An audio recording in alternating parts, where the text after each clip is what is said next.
સમાચારમાં આગળ વાત કરીએ તો ગુજરાત યુનિવર્સિટીના પૂર્વ કુલપતિ નિર્જા ગુપ્તા સામે ફરી વિવાદ ઉભો થયો છે।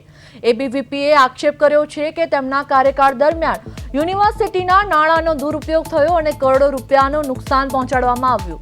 ફરિયાદ મુજબ નિર્જા ગુપ્તાએ અગાઉ કાર્યરત હંગામી કર્મચારીઓને હટાવી પોતાના માનીતા તેમજ તેમના પતિ સાથે કામ કરી ચૂકેલા લોકોને ઊંચા પગાર પર નિમણૂક આપી હતી। અગાઉના કર્મચારીઓની સરખામણીએ 5 થી 6 ગણો વધુ પગાર ચૂકવતા યુનિવર્સિટી પર વધારાનો આર્થિક બોજ પડ્યો હોવાનો દાવો કરવામાં આવી રહ્યો છે। નિર્જા ગુપ્તાએ 1 જુલાઈ 2023 થી 30 જૂન 2026 સુધી કુલપતિ તરીકે સેવા આપી હતી। સમગ્ર મામલે તપાસ અને જવાબદારી નક્કી કરવાની માંગ ઉઠી છે।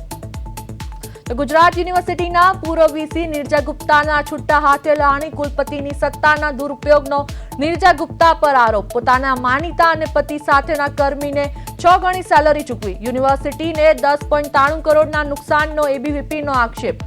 સમગ્ર મામલે તપાસ અને જવાબદારી નક્કી કરવાની માંગ ઉઠી।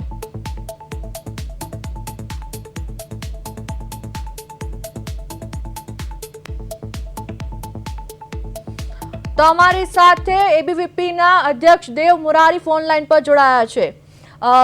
દેવભાઈ, આપનું સ્વાગત છે પ્રદેશ 24 ગુજરાતીમાં। મારો જે સવાલ છે તમને કે નિર્જા ગુપ્તા પર અત્યારે આક્ષેપો કરવામાં આવી રહ્યા છે, શું કહેશો આ મામલે તમે? જી નમસ્તે। જે ગુજરાત યુનિવર્સિટી છે એના પૂર્વ વાઇસ ચાન્સેલર ડોક્ટર નિર્જા ગુપ્તાએ પોતાના કેટલાક અંગત માણસોને સારા એવા પદ ઉપર મૂકીને સારી એવી સેલેરી, ખૂબ મોટા પ્રમાણમાં સેલેરી આપવાનું કામ કર્યું છે। જેમ કે ચીફ એકાઉન્ટન્ટ, ફાયર અને લીગલ ઓફિસર અને વિવિધ ડિરેક્ટરોના નિમણૂકમાં મોટા પાયે ગેરરીતિ કરી હોવાનું સામે આવ્યું છે। જે એબીવીપી છે એમણે તપાસ કરતા ધ્યાનમાં આવ્યું કે જીયુસેકના ડાયરેક્ટર તેમને 5 લાખ જેટલી મોટી સંખ્યામાં એમને પગાર આપવામાં આવે છે।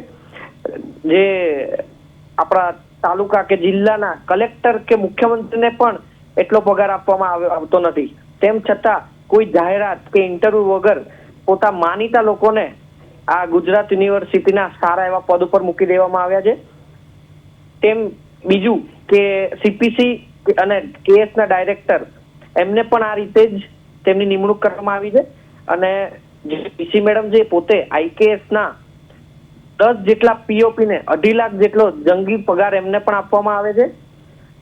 અને જે આઈકેએસના જૈન સ્ક્રિપ્ટોલોજી, મનુસ્ક્રિપ્ટોલોજી જે કોર્સ છે એમાં પીએમજેકેવાયની ગ્રાન્ટ યુનિવર્સિટીને મળતી હોય છે। તેમાં પણ વીસી મેડમે પોતાનું પર્સનલ ખાતું લિંક કર્યા હોવાનું સામે આવ્યું છે અને બધી ગ્રાન્ટ એમના પર્સનલ ખાતામાં જમા કરવામાં આવી છે। ગુજરાત યુનિવર્સિટીમાં વિદ્યાર્થી પરિષદે આ મુદ્દે આવેદન અને આંદોલન કર્યું છે।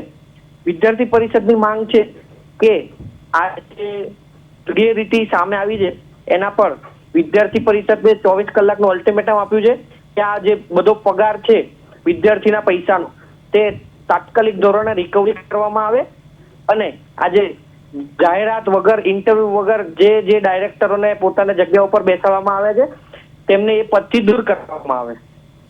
જી વિરલભાઈ, પૂર્વ વીસી જે નિર્જા ગુપ્તા છે એમણે એમની સત્તાનો દુરુપયોગ કર્યો છે, એમાં શું કહેશો તમે?